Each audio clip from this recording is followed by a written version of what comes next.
It's Tuesday, Pasadena, so it's time for your weekly 2-minute-ish recap of the City Council meeting. I'm Councilmember Jason Lyon, Pasadena District 7.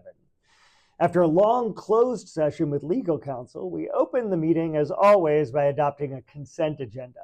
Last night, the council authorized about $4 million in contracts for goods and services, rejected unexpectedly costly bids for a road improvement project on North Raymond, and approved some routine regulatory matters.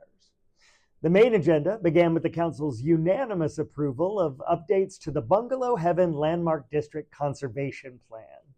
Bungalow Heaven was Pasadena's first landmark neighborhood, approved way back in 1989.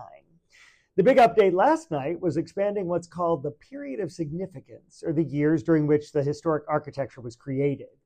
That period was originally identified as being from about the turn of the century into the 1930s, but in hindsight, the neighborhood came to recognize that there was great architecture being built before and after that, so the period's been broadened to span from 1885 all the way up to 1956. Next up, the council finally gave formal approval to the operating budget and the city's general fee schedule for fiscal year 2026, which starts July 1. But the approval came with a big asterisk. Given that there's so much uncertainty right now around how many of our tax dollars are going to flow back to Pasadena from the federal, state, and county governments, the council recognized that this budget is likely to be in greater flux than in years past. Even though we approved both documents last night, we immediately sent the fee schedule back to the Finance Committee to look at all the programs that are not covering their costs of operation with the fees charged, and to recommend whether to increase any of those fees to reduce the subsidy. Likewise, with the operating budget, we expect to have an amendment as soon as next week. This year, the fire department recommended adding 3 battalion chief positions to their staff.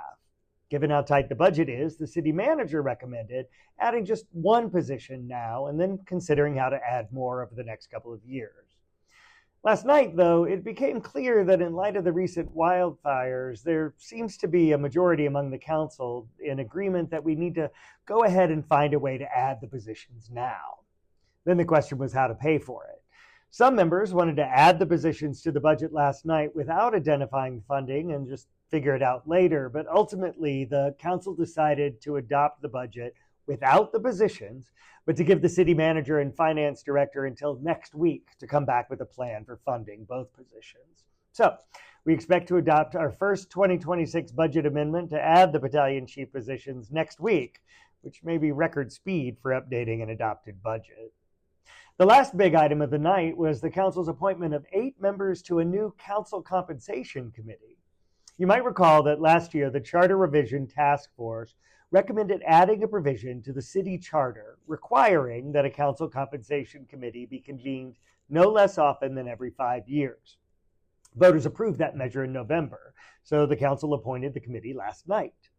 This is the first review of council compensation in about a quarter of a century. We asked the new committee to look for ways in the compensation package to lower the economic barriers to serving on the council, whether in direct compensation or in providing benefits like family care.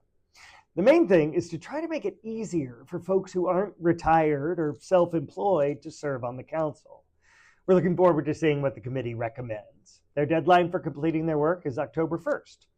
As always, if you have any questions, email me at jlyon@cityofpasadena.net.